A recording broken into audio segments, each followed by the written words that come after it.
Magsimula tayo sa isang panalangin sa ngalan ng Ama, ng Anak, ng Espiritu Santo. Amen. Magdasal tayo ng isang Abaginoong Maria. Abaginoong Maria, napupuno ka ng grasya. Ang Panginoong Diyos ay sumasa iyo. Bukod kang pinagpala sa babaeng lahat at pinagpala rin naman yung anak na si Jesus. Santa Maria, Ina ng Diyos, ipanalangin mo kami makasalanan. Ngayon kung kami mamamatay. Amen. Panginoon, salamat po sa pagkakataon ito. Magkaroon kami sa unang pagkakataon, ako at ang aking mga mag-aaral, upang paghandaan ang taong pagsasaluhan namin. Amen. Sa ngalan ng Ama, ng Anak, ng Espiritu Santo. Amen.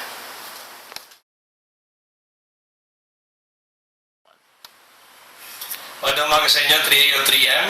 Ako ay kasalukuyang nasa Taipei ngayon, kaya pasensya na. Ayoko naman kayo maiwan ng ulila ngayong Scholar Brevis, kaya naganda ako ng video ito para ibigay ko sa inyo yung dapat sana ibinigay ko kung kapiling ninyo ako. Ako ay kasalukuyang nasa Taipei at nagpapalabas na isang dula ni Shakespeare, Macbeth, sa harap ng mga scholars ng Shakespeare sa National Taiwan University. Sa susunod na linggo niyo pa ako makakapiling ng totoo. Ako si Ginoong Ronan B. Kapindi. Ang tawag sa akin ng mga estudyante ko ay Sir Ron. Hindi Sir Ron, Sir Ron. S-E-R, Ron. Hindi S-I-R. Kasi wala namang short I sa Filipino, kaya Sir Ron ang basa ng S-I-R. Ako ay S-E-R, Sir Ron. At ako ay magiging guro niyo sa Filipino.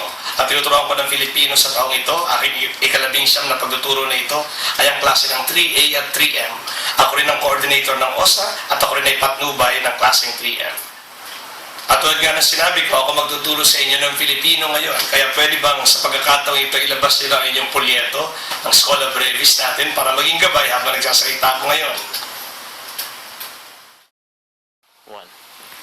Ako magiging guro nyo sa Filipino 3 Pandangal. Ngayon, isa-isayin ko paliwanag sa inyo yung tatlong konseptong yun, yung Filipino, ikatlong taon, at Pandangal. Para luminaw sa inyo ang tatlong konseptong yun, bago man lang tayo sumuong sa ating buong aralin.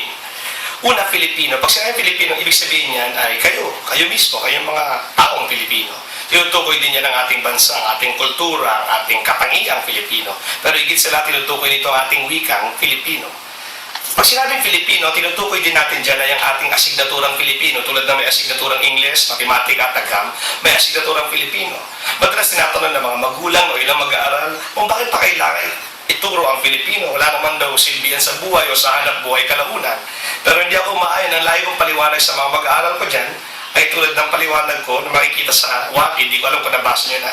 Sana ko, hindi nyo naalala yung nasa pambungad ng WAPI. Sinasabi ko doon, mahalaga ang wikang Filipino pag-aralan dahil halimbawa meron kang isang isda. Alam niyo namang ibig sabihin ng isda, di ba? Sino may isang isda na napakagaling lumipad? Galing na isda. Isdang lumilipad ang galing. Pero sino ko itong isdang ito ay lumilipad, sabay kumakahol. Isang isdang lumilipad at kumakahol, napakagaling na isda nun. Isipin mo rin itong isdang ito ay lumilipad, kumakahol, kaya bumigkas ng Our Father. Napakagaling na isda nun. Napakagaling na isda nun. Lumilipad, kumakahol, at kaya bumigkas ng Our Father. Pero isipin mo itong isdang ito na lumilipad, kumakahol, kaya bumigkas ng Our Father. Paano kung hindi siya masyadong, kung hindi siya marunong lumangoy? Isdang lumilipad, kumakahol, bumigkas ng Our Father, pero hindi marunong lumangoy. Kaya bang sabihin magaling siyang isda? Hindi. Hindi mo siya kayang tawaging magaling na isda dahil langoy yan, nagpapaisda sa isda. Pwede mo siyang tawaging magaling na ewan. Sa parehong paraan, pwede rin nating sabihin na marami sa inyo pwede maging magaling sa kahit saan. Pero yun ay mga kakayahan tulad din ng paglipad, pagkahol, at pagbigkas ng Our Father. Pero una sa lahat, para pumatawag na magaling na Pilipino, kailangan mo muna matuto ng Pilipino. Dahil Pilipino, nagpapapilipino sa Pilipino. Kung hindi ko alam ay tatawag sa iyo. Tawag ko sa isang magaling na ewan. Ang tawag ni Rizal doon ay malansang isda. Kaya natin dapat pag-aralan ang Pilipino. Dahil gusto natin pag-aralan kung ano yun ang nagpapapilipino sa Pilipino. Alam ninyo, ang programang Filipino dito sa Mataas na Panalang Ateneo ay naglalayong humubog ng mga mag-aaral magiging hiyang at maratas sa Pilipino. Hiyang, yun yung gusto nila, maratas, ang galing nila doon. Yun ang dapat nating buuin at dapat buuin sa lahat ng mag-aaral. Sinisikap nila lahat ng mag-aaral ng Mataas na Panalang Ateneo pagkatapos sa Ateneo High School ay maging hiyang at maratas sa Pilipino. Sa puntong ito, gusto ko lang pag-usapan ay kung ano yung ikatlong taon ng Filipino dito sa Mataas na Panalang Ateneo. Ay ikatlong taon na Mataas na Panalang Ateneo sa Pilipino ay tumatalakay sa mga Painindigan natin ukol sa mga usaping pambayan. Painindigan ukol sa mga usaping pambayan.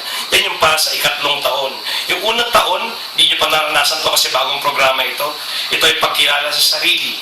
Yung pangalawang taon, pagkilala sa bayan. Ikatlong taon, kung nasaan tayo ngayon, ay mga paninindigan ukol sa mga usaping pambayan. At kalaunan sa inyo ika-4 na taon, meron kayong paglilingkod sa bayan. At tatahakin natin itong landas ng paninindigan ukol sa mga usaping pambayan sa pamamagitan ng sa unang markahan, el filibusterismo. Sa ikalawang markahan, tula. Sa ikatlong markahan, lulang pantanghalang Pilipino. Nakakagulat, no? Nasa ikatlong markahan na yung palig natin, oo. Sa taong ito, ganun na mangyayari. Kasabay na siya nung likas natin. Yung ating paligsahang pandulaan ay mangyayari sa ikatlong markahan ngayon. Kaya meron tayong el fili, tula, at dulang pantanghalang Pilipino para sa ikatlong taon sa ating pagsisikap magkaroon ng paninindigan ukol sa mga usaping pambayan. Ngayon, pag sinabing pandangal, Filipino 3 pandangal, ano naman ibig sabihin nito? Nabanggit ko sa inyo na ang layunin ng kagawa natin sa regular na programa ay maghubog ng mga mag-aaral magiging hiyang at malatas sa Pilipino. Sa programang pandangal, medyo iba. Nagtataguyod at dalubhasa sa Pilipino. Ulitin ko nagtataguyod at dalubhasa sa Pilipino. Ayun ang hinihingi sa inyo. Ibig sabihin nagtataguyod, hindi lang basta hiyang, kundi gusto niyang ipatalastas, ipagdiwang palagi. Hindi lang basta malatas, kundi dalubhasa. Siya yung pwedeng tanungin, lapitan ukol sa mga kalituhan tungkol sa wika natin. Yun ang balak namin paghubog na gawin sa programang pandangal. At kayo, ikatlong taon, ay nasa ikalawang taon na ng paghubog na ito ng NADSP. Tataguyod at dalubhasa sa Pilipino. Ngayon, sana hawak na ninyo mga pulyatong nyo sa Schola Brevis. Nandito na ako sa bahaging anong maasahan nyo sa akin. Anong maasahan nyo sa akin bilang guro? Kahit di nyo ako kapiling ngayon, gusto ko lang aminin sa inyo ngayon pa lang. Una sa lahat, hihiramin ko ito kay Socrates, no? Ang maasahan nyo sa akin, ako ay parang isang manghihilot. Siguro ibig sabihin ng manghihilot sa Ingles ay, ang salin ng manghihilot sa Ingles ay midwife, hindi talaga yung therapist. Midwife kasi ako ay nagpapaanak. At sino yung mga buntis? Kayong lahat yun. Hindi ko kayo balak bigyan ng kahit anong wala pa kayo. Meron na kayo nito. Nasa loob nyo na kayo yung mga buntis na lumalapit sa akin at narito lang ako para hilutin kayo. Para ilabas kung ano yung dapat ilabas. Hindi ako nandito para magbigay ng bagong karunungan. Meron na kayong karunungan na dapat lang ilabas. At minsan may inis kayo sa akin. Dahil pinipilit ko kayong i-iriyan at ilabas. Kahit ayaw na ninyo. At minsan nasasaktan kayo dahil sa pagsasagawa ko nun. Pero kalaunan matutuwa kayo. Dahil ako talaga ang katuwang ninyo upang ilabas yung buhay na yan na nasa loob ninyo. Kaya manghihilot. Pangalawa, pwede nyo rin asahin sa akin ay hiramin ko rin to kay Socrates. Para rin akong isang bangaw. Parang malaking langaw. At kayo ay mga naglalakihang mga kalabaw. Alam niyo yung kalabaw, pambansang hayop natin yan eh. Pambansang hayop, malakas, pasipag, matyaga, maraming kayang gawin, pambansang hayop. Pero walang silbi ang kalabaw kung ito ay tulog. Ngayon, habang tulog kayo, kayong mga kalabaw, ako na bangaw, ay alaligid sa inyo, nag-iingay-ingay na at dahil sa akin, maigising kayo. At minsan naiinis kayo at maalimpungatan, kaya maiinis kayo sa akin, gusto niyo akong patayin minsan, dahil yun ang ginagawa ko sa inyo, ginising kayo sa inyong pagtulog. Pero dapat ipagpasalamat ng kalabaw kalaunan, na dahil sa bangaw, nagising siya. At ngayon ay pwede na sa naging talagang pambansang hayop, malakas, masigasig, maraming kayang gawin, at maraming silbi sa buhay. Dahil sa bangaw na kiniinisan niya. At siguro iba pang maasahan nyo sa akin, kung gagawin man ako talinaga, siguro yun ay isang parang konduktor o band leader o konduktor ng orkestra, kung saan napakaraming iba-ibang piraso at akong bahala magkaroon ng harmonya. Hindi ko pababaguhin ang bawat isa sa inyo, ikagalang ko ang inyong pagkanatatangi dahil kailangan ko yun para magkaroon ng harmonya. At siguro yun ang aking gagawin ngayon, hindi para magkaroon ng isang generiko o iisang klaseng mag-aaral, kundi magkaroon ng iba-ibang klase mag-aaral na kumikilos sa isang harmonya, sa isang saliw. Yun siguro, di ba sa mga hilot, bangaw, ako rin ay konduktor o band leader. Siguro ang pang-apat, referee. Referee yun, pagmamalaki ko talaga sa inyo. Ako, marami tayong mga erguhan dito at salungatan, pero kalaunan kung kailangan ng may matsunod, ako na lang siguro yun. Referee's decision, sabi nga nila. At minsan gaganap pa lang ko yung papel na yun sa ating silid, sa ating mga aralin, kasi kailangan talaga minsan na may masunod na opinion o decision. At pinakauli sa lahat, manghihilot, bangaw, konduktor, referee, ako yung inyong kaibigan. kaibigan dahil ang layunin ko talaga ay mapabuti ang inyong kalagayan, lalo na sa larangang Pilipino, pero higit sa lahat yung pagkahubog nyo sa paaralang ito. Kasama ninyo ako at yung aking layunin. Minsan ang totoong kaibigan, hindi lang basta nagbibigay kung ano yung gusto mo, bibigay sa iyo, yung kailangan mo.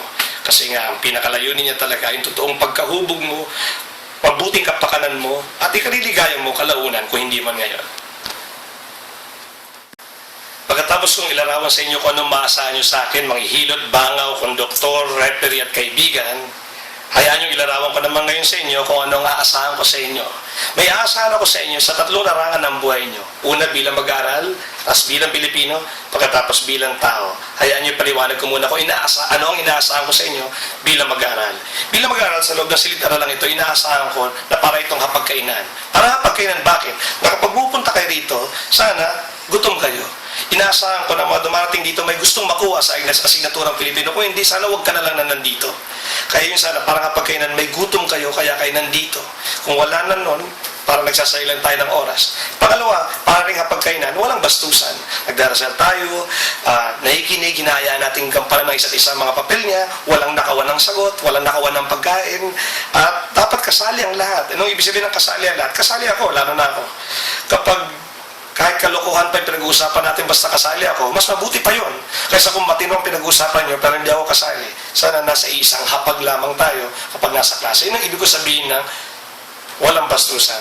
Gutom, walang bastusan. Pangatlo, nguyeng mabuti bago lulunin. Sana nguyin nyo munang mabuti bago lulunin. Kung lulun lang na kayo lulun, hindi makukuha ang mga sustansya ng sinasabi ko. Sana tanong kayo ng tanong, kayong pumayag na merong lumalampas na hindi nyo naiintindihan para mas maging masustansya at maaaring pakinabangan kalaunan. At pangapat, pagkatapos ko yain, sana inaasahan ko sa inyo ang sigla ng bawang kain. Marami sa inyo, marami makukuha sa klase ko, may ngunguyin at lulunin, pero matutulog din lang naman. Nagpapakataba lang. Sana gamitin nyo bilang lakas yun sa inyong mga larangan sa buhay, kahit sa labas ng silid-aralan. Kaya sana, inaasahan ko sa inyo ang sigla na bawang kain. Kaya yun, gutom, walang bastusan, nguyeng mabuti bago lulunin, at sana inaasahan ko sa inyo ang sigla na bawang kain. Yan ang inaasahan ko sa inyo bilang mag-aaral. Ngayon, bilang Pilipino naman, anong inaasahan ko sa inyo, tulad ng sinasabi sa polyeto, bilang mga Pilipino, lalong-lalo na kayo, mga Nadsville kayo, inaasahan ko na kalaunan ay gigisingin nyo at palaganapin, patataasin, uhubugin at tutulungan talagang ating wikang Pilipino.